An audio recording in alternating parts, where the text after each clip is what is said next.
हे दोस्तों, आज का वीडियो आप लोगों के लिए बहुत ही ज़्यादा इंपॉर्टेंट होने वाला है, स्पेशली अगर आप फाइनेंशियल फ्रीडम, पैसों से रिलेटेड इंटरेस्ट रखते हो तो। बट वो 7 एसेट्स और सीरियस बातों से पहले मैं आप लोगों के साथ एक गेम खेलना चाहता हूँ। गेम होगा पैसों से रिलेटेड, जिसके पीछे एक मीनिंग भी है जो आपको आगे पता चलेगा। पहले स्टार्ट करते हैं चलो गेम से, ठीक है। अभी आपको स्क्रीन पे जो चीज़ दिख रही है वो क्या है? आपको एक हिंट देता हूँ। आपने कभी ये डायलॉग सुना है कि मेरी जेब में एक फूटी कौड़ी भी नहीं है? वेल, ये हिंट नहीं, आंसर ही हो गया। ये बेसिकली है फूटी कौड़ी। अच्छा, ये फूटी कौड़ी है तो फिर ये क्या है?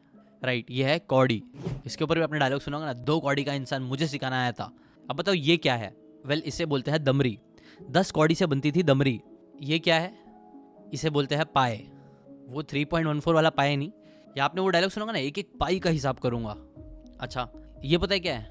ये है ढेला। बेसिकली 2 दमरी मतलब एक ढेला होता था। और ऐसी ढेले के बाद आया ये है हमारा पैसा। अब पैसे के बाद आना भी आता है। आपने शायद आना के बारे में सुना होगा ना, 4 आना। बेसिकली 25 पैसे 4 आने होते थे। और फिर आया हमारा रुपए। अब कमेंट करके जरूर बताना कि इनमें से कितने करेंसीज को आप सच में जानते थे।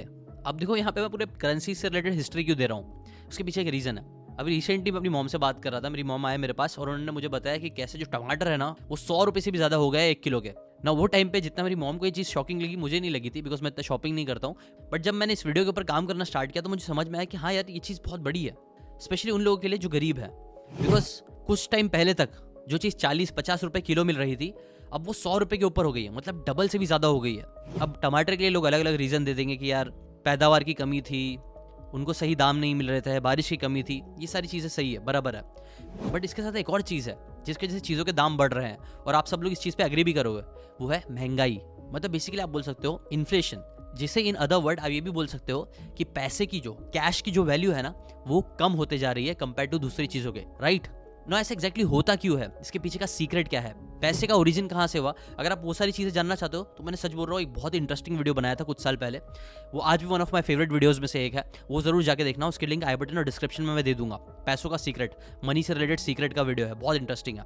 बट यहाँ पे बस क्रक्स दे के बताऊँ तो बेसिकली बात यह है ना कि पहले जो पैसे होते थे ना, जैसे कि फॉर एग्जाम्पल अगर मैं आपसे पूछूं जो दुनिया में सबसे पावरफुल करेंसी है, या फिर बहुत टाइम से सबसे पावरफुल करेंसी कौन सी थी, तो आप क्या बोलोगे? Dollar, right. उसके बेसिस पे कई सारे लोग ट्रेड करते थे, ये सारी चीजें। बट उसका क्रक्स देके बताओ तो बेसिकली जो पहले करेंसीज और कैश होता था ना, उसके पीछे वैल्यू एक्चुअल में थी। मतलब जैसे जो डॉलर्स थे ना, वो जो डॉलर्स थे वो गोल्ड बैक्ड थे।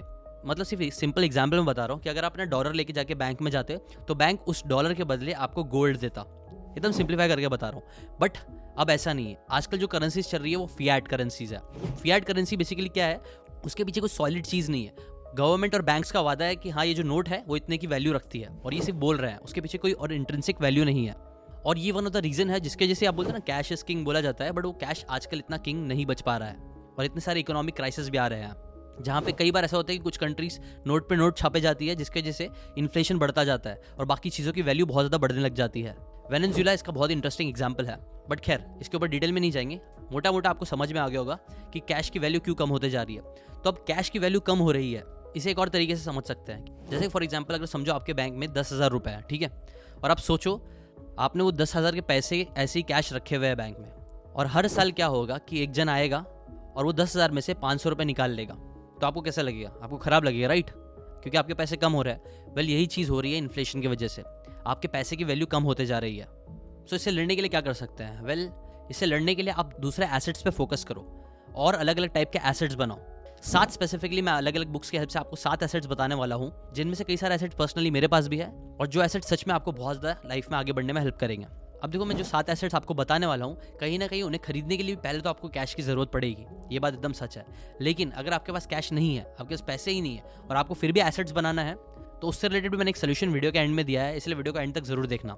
अभी स्टार्ट करते हैं एसेट नंबर 1 पे, जो है प्रेशियस मेटल। अब बहुत सारे लोगों को ये बहुत बोरिंग लगेगा, लेकिन ट्रस्ट मी, इसे पहले पे रखने का एक बहुत इंपॉर्टेंट रीजन है। 3 स्पेसिफिक रीजन आपको बताता हूँ कि प्रेशियस मेटल जैसे कि गोल्ड और सिल्वर कैश से बहुत ज़्यादा बेटर है कई चीज़ों में। जैसे कि फॉर एग्जाम्पल फर्स्ट रीजन है यूनिवर्सल एक्सेप्टेंस। अभी जैसे कि फॉर एग्जाम्पल मैं इंडिया छोड़ के बाहर जाऊँगा और रुपीज़ देने की कोशिश करूँगा किसी नॉर्मल इंसान को, तो वो शायद नहीं लेगा, राइट। बट अगर किसी भी नॉर्मल इंसान के पास जाके मैं गोल्ड दूंगा कि यार ये गोल्ड है, तो वो चीज़ को खुशी खुशी ले लेगा। तो गोल्ड को ना गॉड्स ओन करेंसी भी बोली जाती है। क्यों? बिकॉज जैसे कि मैंने आपको पहले भी एग्जाम्पल दिया था, हमारे जो पूर्वज थे वो लोग कौड़ी, दमरी, पाए, ये सब दे दे के टमाटर खरीदते होंगे 1 किलो, उससे भी ज़्यादा। बट आज 100 रुपये देने पड़ रहे हैं, उससे भी ज़्यादा देने पड़ रहे हैं 1 किलो टमाटर के लिए। जबकि गोल्ड की वैल्यू अगर आप देखोगे इस ग्राफ के हिसाब से तो वो देखो साल बाय साल बढ़ती ही जा रही है। अब ये कई सारी कंट्री में देखोगे तो इंडिया भी आती है, जो कि बहुत अच्छी बात है। हमारे इंडिया के पास भी बहुत सारा गोल्ड रिजर्व है, जो मेरे हिसाब से काफ़ी ज़्यादा पावरफुल चीज़ है हमारी इकोनॉमी को स्टेबल रखने के लिए।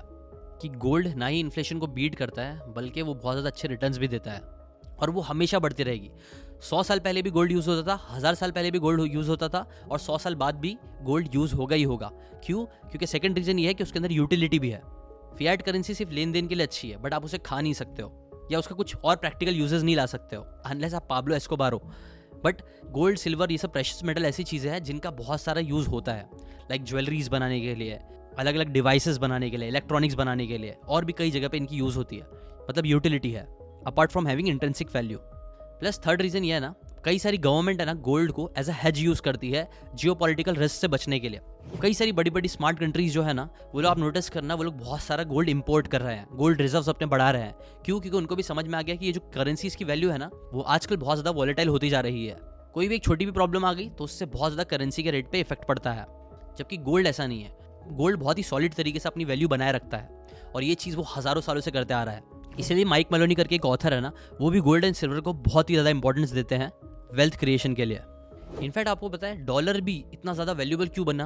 वन ऑफ द रीज़न है बिकॉज जब वर्ल्ड वॉर 2 के बाद भी जब फाइनेंशियल सिस्टम अलग अलग कंट्रीज़ के बहुत ख़राब चल रहे थे, तब अमेरिका ने क्या कहा कि आप लोग ना अपने गोल्ड हमें दे दो और हमें ना गोल्ड बैक्ड करेंसीज रखेंगे, मतलब डॉलर गोल्ड बैक्ड रहेगा और डॉलर का यूज़ करके आप लोग लेन देन कर सकते हो। बेसिकली वो पूरी दुनिया का बैंक बन गया अमेरिका उस टाइम पे, और उसने बहुत सारे गोल्ड रिजर्व अपने पास रख लिया, जिसके जैसे आज भी हम लोग डॉलर की बहुत वैल्यू कर तो रहे हैं, बट एक्चुअल में अगर आप ग्राफ में देखोगे तो अब डॉलर की भी वैल्यू नीचे जा रही है। क्यों? अगेन बिकॉज 1 जुलाई 1994 को ना ये जो गोल्ड बैक करेंसी वाला सिस्टम था ना, वो हटा दिया गया था और फियाट करेंसी इंट्रोड्यूस कर दी गई।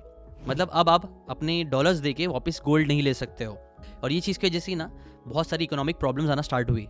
सेकंड एसेट मेरी लिस्ट पे है सोशल मीडिया फॉलोअर्स। अगर मैं आपको ऑप्शन दूँ, कोई दो में से एक चीज़ लो, 40 लाख फॉलोअर या फिर 40 लाख रुपए, तो आप क्या लोगे?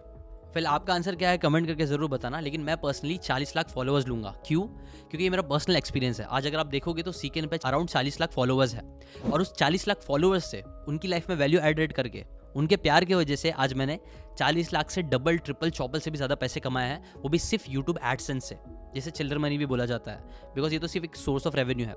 ऐसी मेरी कई अलग अलग सोर्सेज ऑफ रेवेन्यू है जिनके बेसिस पे मैंने बहुत ज़्यादा पैसे कमाए हैं। अब कुछ लोग बोलेंगे यार सीकेन भाई आप है ना थोड़ा रेयर केस हो, आपके जितने फॉलोअर्स बनाना बहुत मुश्किल होगा। वेल देखो, लेकिन इंटरेस्टिंग बात क्या है पता है, आप लोग भी ना 4 मिलियन फॉलोअर्स की ज़रूरत नहीं है। अगर आपके पास 1000 ट्रू फैंस भी है जिन्हें आप जेन्युइन कंटेंट डाल के, अच्छा कंटेंट डाल के उनकी लाइफ में वैल्यू ऐड करते हो और उनकी फ्यूचर की कोई प्रॉब्लम्स को सॉल्व करने के लिए उनसे अगर आप 1000 रुपये चार्ज करते हो, तो बस गणित करके देखो, अगर 1000 लोगों की लाइफ में आप 1000 रुपये का प्रोडक्ट से वैल्यू ऐड करते हो, वो बेचते हो, तो बस इतना करके भी आप 10 लाख रुपये कमा सकते हो। और उससे भी इंटरेस्टिंग बात यह है कि 10 लाख कमाने के लिए आपके पास टाइम लिमिट नहीं है। चाहिए तो आप साल में एक बार प्रोडक्ट बेच के, 6 महीने में एक बार प्रोडक्ट बेच के, या फिर 1 महीने में एक बार बेच के भी वो जो 10 लाख है वो रिकरिंग भी बना सकते हो। मतलब आप करोड़ों तक कमा सकते हो अगर आप सिर्फ 1000 लोगों को भी जेन्युइनली सर्व करते हो तो। इसलिए ये वाला एक एसेट भी है जिसने पर्सनली मुझे बहुत ज़्यादा वेल्थ बनाने में हेल्प करी है, जो पक्का आपकी भी बहुत हेल्प करेगा। बट फॉलोअर्स से भी एक स्टेप आगे जाके ये थर्ड एसेट आता है जो आपको बनाना चाहिए, जो है ईमेल लिस्ट, जिसे द कैश प्रिंटिंग मशीन भी बोलते हैं। लॉन्च बुक के ऑथर जेफ वॉकर एक बार है ना अपने बच्चे के स्कूल में गए, पीटीए मीटिंग थी बेसिकली। तब वो बैठे हुए थे तो उनके बाजू में एक औरत बैठी हुई थी। वो बोलने लगी जेफ वॉकर से कि बस अभी 5-6 साल में इनकी कॉलेज चालू हो जाएगी, जिसकी फीस तो बहुत ज़्यादा होगी, तो उसके लिए आपने कौन सा सेविंग प्लान चूज़ किया है ना। इसके ऊपर जेफ ने कहा मुझे कोई सेविंग प्लान की नीड नहीं है, बिकॉज मेरे पास है लिस्ट, ईमेल लिस्ट। अब ये बात सुन के वो औरत काफ़ी कंफ्यूज हुई, और आई थिंक आप भी थोड़े कंफ्यूज हो गए होंगे, तो let me explain with an example. एक बार क्या हुआ ना कि ऑथर और उनकी वाइफ जो अमेरिका के डेनवर कोलोराडो नाम की जगह पर रहते थे ना, उन्हें बेसिकली शिफ्ट होना था उनके ड्रीम लोकेशन पे, जो डुरैंगो नाम का है, जो कोलोराडो में ही है बट थोड़ा दूर है, 300 माइल से ज़्यादा दूर है। अब वो लोग छुट्टियों में एक बार है ना डुरैंगो चले भी गए, और फॉर्चुनेटली उनको उनकी ड्रीम लोकेशन पे, बहुत अच्छी लोकेशन पे, अच्छे प्राइस में एक बहुत अच्छा घर मिल भी गया जो उन्हें लेना था। लेकिन बस प्रॉब्लम ये थी ना कि डुरैंगो डेनवर से 300 से भी ज़्यादा माइल दूर था, प्लस जेफ का जो बिजनेस था वो अभी अभी ही चालू हुआ था, बच्चों की स्कूल बाकी थी, और सबसे इंपॉर्टेंट और सबसे ऑब्वियस प्रॉब्लम ये थी कि डेनवर से डुरैंगो शिफ्ट होने के लिए उन्हें पहले ही डुरैंगो का घर खरीदना पड़ता, तभी वो अपना पुराना घर खाली कर पाते, और पहले ही उन्हें वो घर खरीदने के लिए $70,000 की नीड थी डाउन पेमेंट के लिए। अब ये पैसे कहाँ से आएंगे? वेल इस पैसों के लिए उन्होंने कोई लोन नहीं लिया, दोस्तों से उधार नहीं मांगा। उन्होंने सिंपली क्या किया कि उन्होंने सोचना चालू किया कि उनके पास जो ईमेल लिस्ट पड़ी हुई है उनके सब्सक्राइबर्स की, वो सोचने लग गए कि उन सब्सक्राइबर्स को क्या प्रोडक्ट बेच सकते हैं, उनकी कौन सी प्रॉब्लम की कौन से सोल्यूशन वो ऑफर कर सकते हैं जिससे वो 70,000 कमा सकते हैं। और बस उन्होंने कुछ दिन सोचा इसके बारे में और फिर एक अच्छा सा ऑफर क्रिएट किया, एक अच्छा सा प्रोडक्ट क्रिएट किया, जिसे जब उन्होंने अपनी ईमेल लिस्ट को बेचना चालू किया तो बस कुछ ही टाइम में उन्होंने पता है उस प्रोडक्ट को बेच के कितना कमा लिए, $1,06,000, जिसमें से $1,03,000 प्योर प्रॉफिट था। है ना बहुत इंटरेस्टिंग बात। और इसीलिए ही जेफ वॉकर है ना ईमेल लिस्ट को बोलते हैं कैश प्रिंटिंग मशीन। अब आते हैं एसेट नंबर 4 पे। देखो ऑनलाइन दुनिया के लिए सब चीज़ें अच्छी है, बट फिजिकल दुनिया में भी जितने एसेट्स हमारे पास रहेंगे उतना अच्छा है। उससे रिलेटेड गोल्ड के बाद एक इंटरेस्टिंग चीज़ आती है जिसे कमोडिटीज़ बोलते हैं ना। वैसे देखा जाए तो गोल्ड सिल्वर ये सब भी कमोडिटीज़ में आता है, बट मैं दूसरी चीज़ों की बात कर रहा हूँ। जैसे कि एग्जाम्पल 26 जुलाई 2005 को अराउंड 18 साल हो गए हैं, बट स्टिल मुझे वो दिन अच्छे से याद है। और मुझे लगता है शायद ही कोई मुंबईकर होगा जो उस दिन को भूल पाएगा। क्यों? बिकॉज तभी 26 जुलाई को बहुत बड़ा फ्लड आया था मुंबई में, जिससे बहुत ज़्यादा परेशानी हुई थी। मुंबई में इतनी बारिश हुई थी कि पानी अराउंड फर्स्ट फ्लोर तक आ गया था ना। तब मैं चौल में रहता था और तब हमारे घर के नीचे दुकान हुआ करती थी किराने की। जब जैसे जैसे पानी भरना स्टार्ट हुआ तो हमारे जो दुकान वाले थे ना, उन्होंने एक एक करके अपना सारा सामान हमारे घर में लाना स्टार्ट कर दिया, रखना स्टार्ट कर दिया। बेसिकली बिस्किट, चॉकलेट, दाल, चावल, गेहूँ और दुनिया भर की खाने पीने की चीज़ें, हर चीज़ ना हमारे घर में शिफ्ट हो गई थी। हमारा जो घर था वो बेसिकली सिर्फ 2 रूम था, एक रूम था और एक किचन था। जो पूरा रूम था ना वो पूरा इन सारी चीज़ों से भर चुका था। इसीलिए थैंकफुली तब हमें खाने पीने की इतनी प्रॉब्लम तो नहीं हुई, बट कई लोगों को वो टाइम पे बहुत प्रॉब्लम हुई थी। लेकिन कुछ लोगों का इससे बहुत फ़ायदा भी हुआ था। जैसे कि अगर मैं अपने दुकान वाले का एग्जांपल दूँ तो आपको पता है नॉर्मल जो कैंडल्स होती थी वो ₹1, ₹2 की या ₹5 की मिलती थी। जो एकदम बड़ी वाली भी होती थी वो भी ₹5 की मिलती थी। तब वही कैंडल लोग ₹20, ₹30, ₹40, ₹50 दे के भी खरीद रहे थे, क्योंकि बहुत कम बची हुई थी। ऐसी बाकी सारे सामान भी कई सारे दुकान वालों ने बहुत महंगे महंगे में बेचे, क्योंकि लोग ज़्यादा थे, डिमांड ज़्यादा थी और सप्लाई कम था। ऐसे ही कुछ सिमिलर केस कोविड के टाइम पे भी हुआ था, जब लोगों ने बहुत महंगे महंगे में बहुत सारी कमोडिटीज़ को बेचा था और काफ़ी अच्छा पैसा भी कमाया था ना। देखो ये सब चीज़ भी दिखाती है कि कैसे कई बार ना कैश से कई ज़्यादा इंपॉर्टेंट ये सारी चीज़ें भी हो जाती है, स्पेशली जब कुछ प्रॉब्लम्स आती है। बिकॉज तभी हमें रियलाइज़ होता है कि यार हम है ना पैसे को कैंडल की तरह जला नहीं सकते हैं, पैसे को खा नहीं सकते हैं। एक नॉर्मल लाइफ जीने के लिए हमें कमोडिटीज़ की ज़रूरत है ना। ये जो चीज़ है वो कुछ स्मार्ट लोग समझते हैं और इसीलिए लोग बहुत ज़्यादा पैसा इन्वेस्ट करते हैं कमोडिटीज़ में। आपने देखा होगा ना कई सारे मिलियनर्स बिलियनर्स लोग हैं जो लोग ने कमोडिटीज़ में इन्वेस्ट कर करके बहुत पैसे कमाए हैं। Aluminium, copper, steel industry, oil में, गैस में।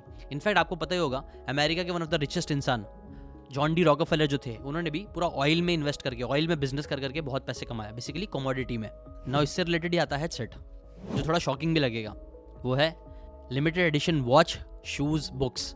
देखो मुझे पता है मैंने बहुत सारे वीडियोस में ये चीज़ बोली है कि वॉचेस, शूज़ और महंगी महंगी चीज़ें कई बार आपके लिए एक लाइबिलिटी होती है, बिकॉज वो चीज़ आपके जेब में पैसे डाल रही नहीं है बल्कि आपकी जेब से पैसे निकाल रही है। अब देखो ये जो बात है ना वो 99.99% लोगों के लिए एकदम सही है, बट कुछ स्मार्ट लोग होते हैं जो लोग इन चीज़ों से भी अच्छे पैसे कमाते हैं, उसे एज अ एसेट बना के। आपको बताइए कौन से शूज़ है ये? 2011 के नाइक मैक्स स्नीकर्स है, limited edition plutonium case release. जो जब रिलीज हुआ था ना तो इसकी कॉस्ट थी अराउंड $179, लेकिन इसी चीज़ को फिर जब रीसेल मार्केट में बेचा गया तो इसकी कॉस्ट बेच के पहुंच गई $9,900, जो कि अगर आप देखोगे तो 5,530% का ग्रोथ है इन वैल्यू। मेरे जिम में ना एक लड़का आता है, उसको भी ना शूज़ का बहुत ज़्यादा क्रेज़ है और वो भी ये चीज़ बताता है कि कई बार ना वो रात रात भर जागता है, जब है ना कोई न्यू शूज़ जो थोड़ा लिमिटेड होता है, लिमिटेड एडिशन वाला होता है, वो रात रात जाग के उस शूज़ को खरीदता है और फिर बाद में उसको बेचता भी है अच्छे प्रॉफिट में रीसेल मार्केट में। ऐसी चीज़ है ना वॉचेस के साथ भी होती है। आपको बताइए कौन सी वॉच है? बेसिकली वॉच है पतेक फिलिप की ग्रैंड मास्टर चाइम। गेस करो इसका प्राइस कितना होगा? इसका कॉस्ट ऑक्शन में गया है $31 मिलियन। पतेक फिलिप के ना सिर्फ बहुत सारी वॉचेस होती है जिनकी रीसेल वैल्यू बढ़ती जाती है, मतलब टाइम के साथ साथ इनकी वैल्यू कम नहीं होती है। इसकी डिमांड इतनी ज़्यादा है कि अगर आप इसे कुछ साल तक स्टोर करते हो और किसी इंसान को बेचते हो तो वो उससे ज़्यादा पैसा आपको देगा।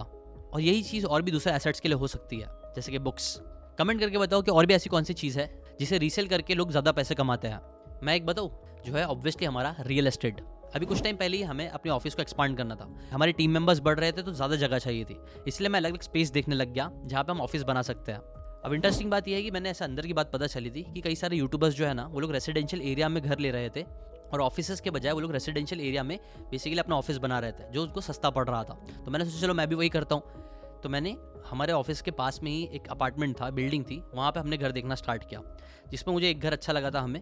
उसका कॉस्ट तब के टाइम अराउंड करोड़ 20 लाख का मिल रहा था। हैवी डिपॉजिट की बात करें तो उधर पे 25 लाख में कुछ हैवी डिपॉजिट में घर मिल रहा था, और उसका जो रेंट भी था वो अराउंड 25,000 के आसपास का था। बट अब कुछ टाइम बाद ही जब मैंने वहाँ पे एक्चुअल में अब ऑफिस नहीं बल्कि घर लेने का सोचा और वहाँ पे मालूमात की, तो मुझे पता चला कि अब वो जो घर जो 1 करोड़ 20 लाख का मिल रहा था, वही घर अब अराउंड 1 करोड़ 40 लाख का मिल रहा है। मतलब बेसिकली 10 से 20 लाख का जंप मिल गया कुछ टाइम के अंदर ही। हैवी डिपॉजिट की बात करें तो वहाँ 50 लाख के आसपास हैवी डिपॉजिट चल रहा है, और जो 25,000 का भाड़ा था वो अब 40,000 का हो गया है।